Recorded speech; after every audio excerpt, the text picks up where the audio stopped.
Hi, everybody. Investing in yourself means putting time and effort and resources into your personal development and well-being with an expectation that those investments will yield a positive return in all aspects of your life. It's about intentionally nurturing your skills, knowledge, and mindset to become a more experienced and well-rounded individual. It's also about looking toward what your dreams and aspirations are and setting goals in order to get there. It's investing in yourself. It's not always the easiest thing to do.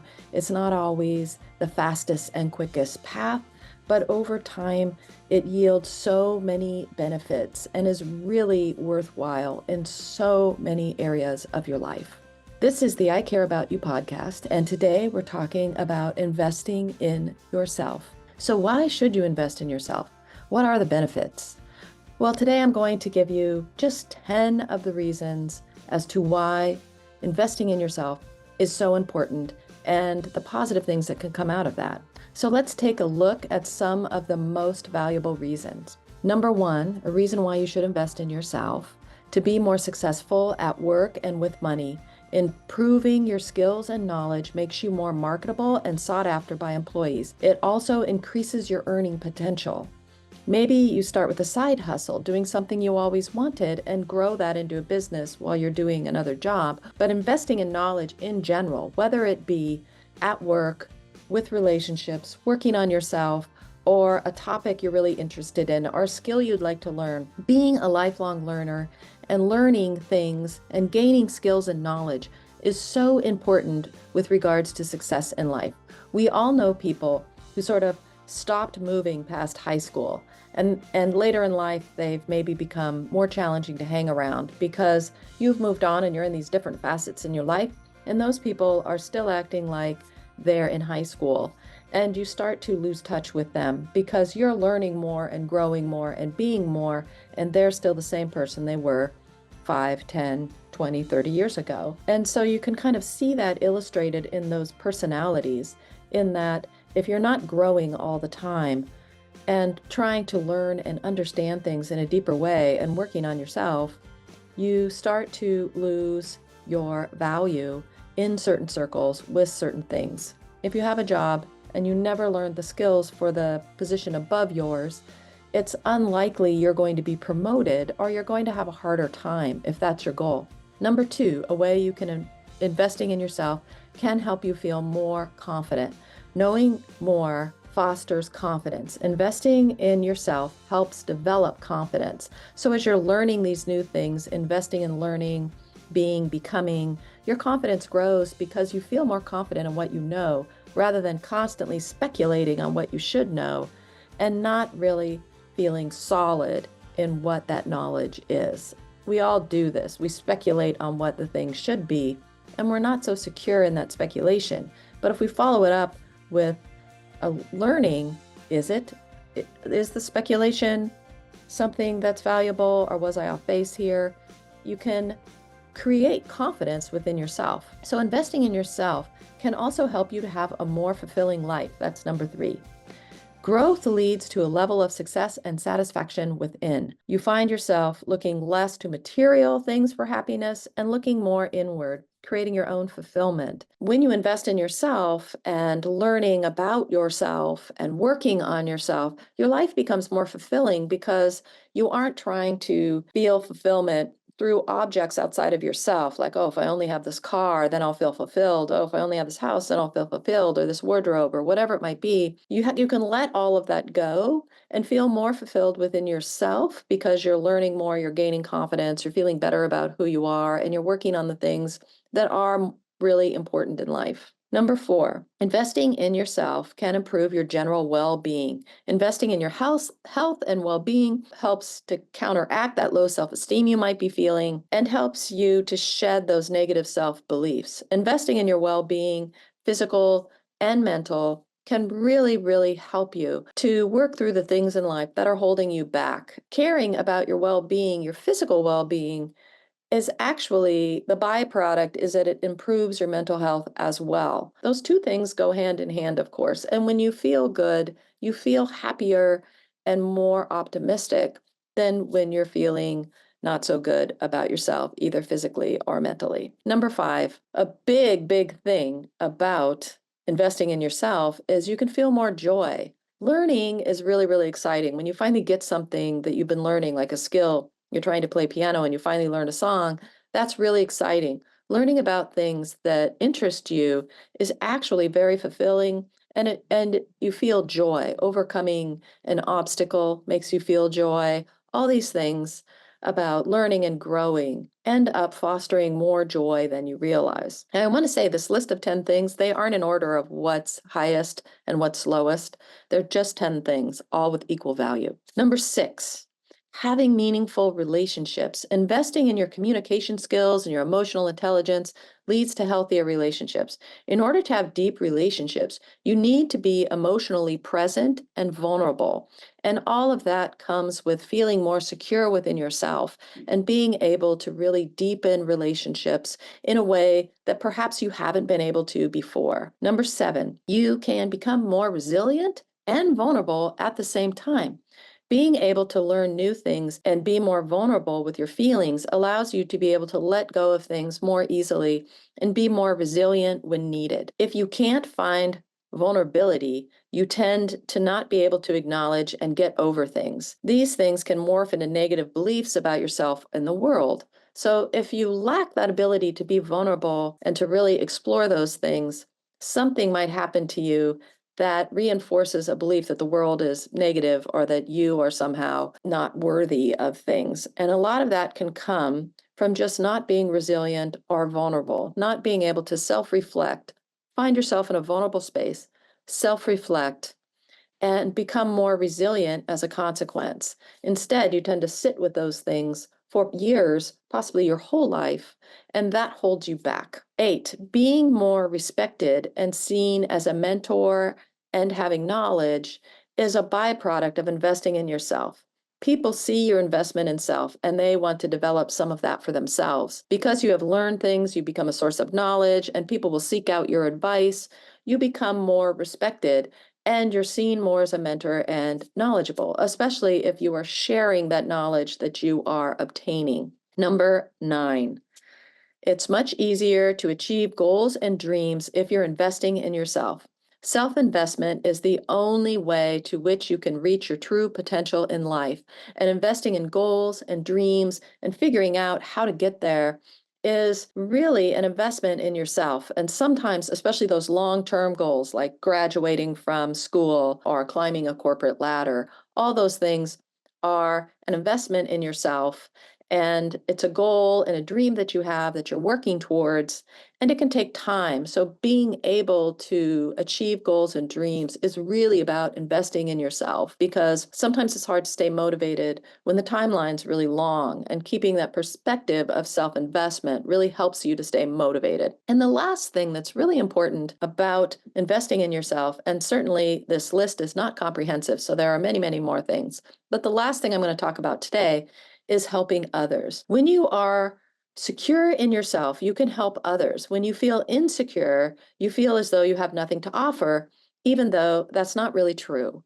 Many of us feel that if we offer advice, we'll be laughed at or judged because we are often not quite sure of what we know. So investing in yourself helps you to feel more secure in giving advice or helping others or doing what's needed. I know somebody who's fairly insecure, and I watch them do this almost every single time there's an issue where someone needs help. It could be something as small as helping them carry in groceries, opening a door for them, or getting something for them if it's right next to them and handing it to them. They're always hesitating so profoundly before they help the person that the person's already done it themselves by the time that person musters up the courage to help them. That really hurts their relationships because over time, people just perceive them as someone who's uncaring and not willing to help. When you invest in yourself, you just feel more confident and you can easily help others without this thought process going through your brain, or without the anxiety of should I help or should I not help happening and creating this barrier in between helping others and your actions. So how do you invest in yourself? There's many, many, many ways. And you should think about what works best for you. You don't have to do all of the things at one time. You can pick one or two or three and work on them. Some of the things we're going to talk about might actually bleed into one another. So it's a byproduct of picking another thing to invest in yourself. So I'm just going to talk about 20 ways you can invest in yourself that can be impactful in your life moving forward. So the first thing is set goals. Define what you want to achieve and create a clear list of obtainable goals. Now, there's a real art to setting goals, and it can be important to work with a coach for this kind of a process if you're really feeling like, where do I even start? I don't know what to do. I'm confused. Also, there are a lot of free resources on setting goals out there, books, YouTube videos, articles, so many resources on setting goals. And I suggest you do a little bit of research to figure out how best to set goals for yourself. Another thing that you can do to invest in yourself is be creative. Engage in creative activities like art, music, writing. All those things enhance your problem-solving skills and your abilities to strategize. Plus, they're enjoyable. If it's a skill that you want to learn or an activity you really enjoy, be creative with it. There's so many ways to be creative. Even doodling while you're talking on the phone is creative. So find ways to be creative. Take classes if you want to, or learn something via YouTube or wherever. There's so many ways. Number 3, build confidence. Recognize your strengths and focus on what you excel at to boost your confidence. So this doesn't have to be something you use as self-defining or, well, I'm good at math, so I might as well be a CPA or something like that. That's not what I'm talking about here. I'm talking about finding ways where you can boost your confidence by realizing within yourself that you're good at these things. A lot of us have very low self-esteem and negative self-beliefs. And so even though in the back of our mind somewhere we think, well, you know what, I am good at drawing, we don't ever let that out to the world because we're afraid of being judged for it. If somebody's going to say that drawing's not that good or whatever. So if you can secretly within yourself, if you don't want to share it with others, build confidence within yourself with positive self-talk. It can really go a long way. Number 4, another way to invest in yourself is read regularly. Of course, this helps with the whole knowledge, broadening your mind and your perspective. It increases your vocabulary. It's really part of that whole learning more, being a lifelong learner. I'm not saying you have to read manuscripts that are about learning something or that are academic in nature. You can read fiction. All of that just helps to stimulate your mind, broaden your perspective, and it will increase your vocabulary and the way you put sentences together and sentence structure and how you communicate with people. Number 5, another way to invest in yourself is set time apart to write. Writing helps organize your thoughts and can serve as a healthy and emotional outlet when you need it.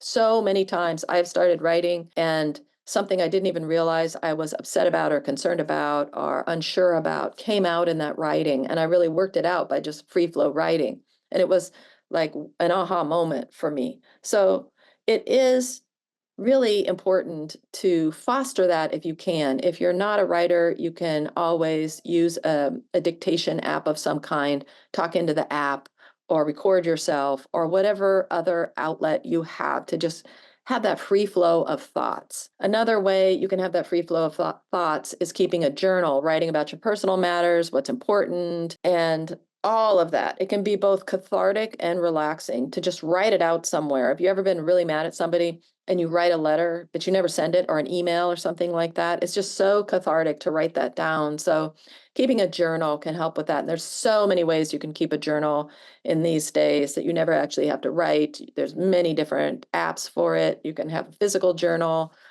all different types of things. I have all different kinds of journals that I work with. It's really helpful in just working out things. Plus, you can also have a space in there for gratitude, and gratitude is really important in investing in yourself. Another way you can invest in yourself is to seek help when needed. This might be a coach to help you achieve goals, or a therapist to help you work through issues. It might be a meditation or a meditation group to help you quiet your mind. Maybe it's a massage once a month. Maybe it's acupuncture. Maybe it's really treating your body well in some way. All those things. Seek help when needed. Find a mentor if you need it. Another way that you can invest in yourself is to find time for yourself. meditation, a walk at lunchtime, just a time to reflect or read a book uninterrupted. Pick a time that works for you and not that works for everybody else. When I had younger kids, I used to try to find time at the end of the day when everybody was in bed, and that was not a good time for me because I would just fall asleep because I was so exhausted by that time. I never took that personal time by myself. That was the wrong time. And a lot of parents do this, or people that are really busy or have a lot of roommates end up doing this. So find time. Maybe you go to bed 20 minutes earlier than everyone else, or maybe it's in the middle of the day or in the early morning before others get up. Whatever it is, find that time that works for you. Speaking of that, another good thing to do to invest in yourself is to get good sleep. Being consistently tired leads to fatigue and brain fog. It can have a profound effect on relationships. It can lead to burnout.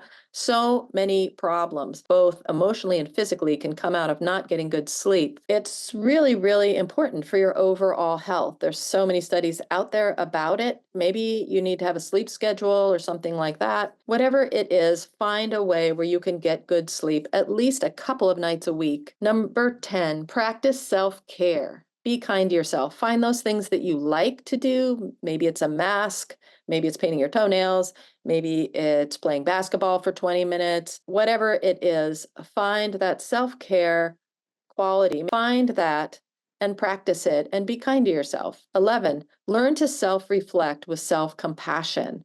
Most of our learning happens when we make mistakes or do something we feel is an issue.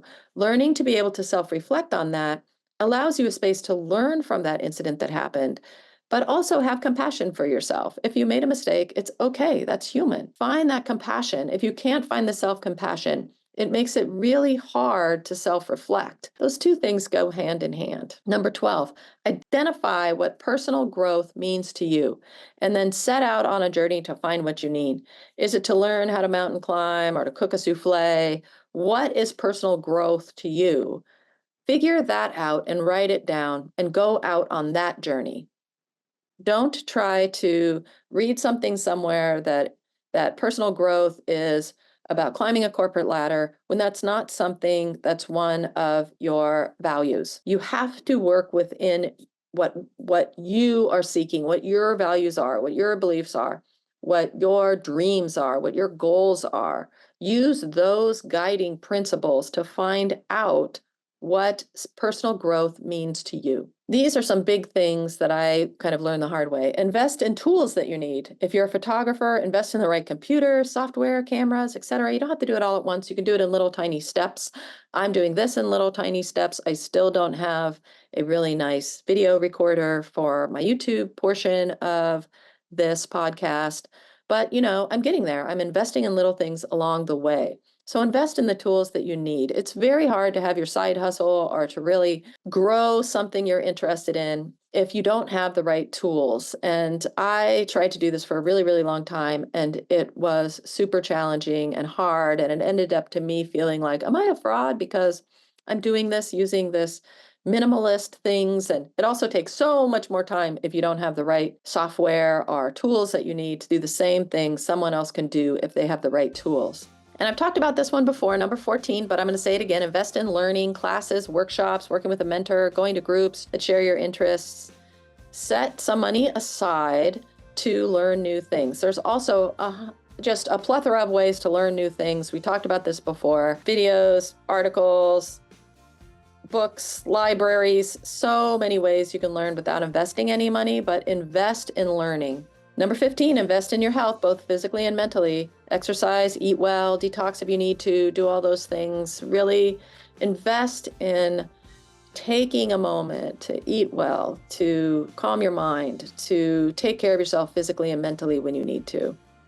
Number 16, invest in your relationships. Last week's podcast was all about the value of friends and how to not feel alone. So check that out if you want to dive deeper into this one. Learn to listen deeply and to be there for people. Invest in your career, number 17. Now, I'm not talking about what you're doing right now if that's not your dream job, but you might invest a little bit in it so you can stay in that game while you're investing in this side hustle you want to bring into a job. Or you stay in a job you currently are for the paycheck, but you're investing in skills to get you to the next place. Invest in your career, whatever that might be. Invest in your beliefs, number 18. This can be spiritual or a general wanting to be a good person. Invest in it by learning how to live more deeply into what you need. Defining your beliefs and your thoughts and your values is really important in this one. So invest in your own beliefs. If you believe in something really, really strongly, invest in it, learn more, find people who think the same. Do all of those things to foster your beliefs. Number 19, seek nature. This is a biological need. There's lots of studies done on it. Make sure you find a place to be with nature once in a while, at least once a week, or just notice nature as you see it. Like it might be the yard of your neighbor or your own yard or a houseplant, whatever it might be. Seek out nature and really spend some time with it. It's very healing, and sometimes all you need to do to get things in perspective is to go out in nature or sit in a park for a minute or stare at the ocean. So valuable. And number 20, this is the big one. Put yourself out there, step out of your comfort zone. We've all heard that success and fulfillment lies on the outside of your comfort zone, and that is 100% true. I wouldn't be here right now if not for investing in most of the things on this list, but really in the getting out of my comfort zone. I wouldn't be an almost published author with a book coming out in September from a publisher if I did not invest in myself. Remember, investing in yourself, it's a lifelong journey that will pay you handsomely in personal growth, joy, and fulfillment. A coach can really help you out with this. If you're looking for personal advice, you can visit my website and schedule a time with me to discuss your personal growth plan. I'll link that in the description. It's really, really valuable if you're just struggling with where do I even start. It's nice to have someone helping you. As I said, coaches are really helpful in that regard. Please like and subscribe if you found this valuable at all. It really helps me in my personal growth plan, in my investment in self. And when you help others, you help yourself. So as always, my friends, know that I love you and that I support you, and you got this.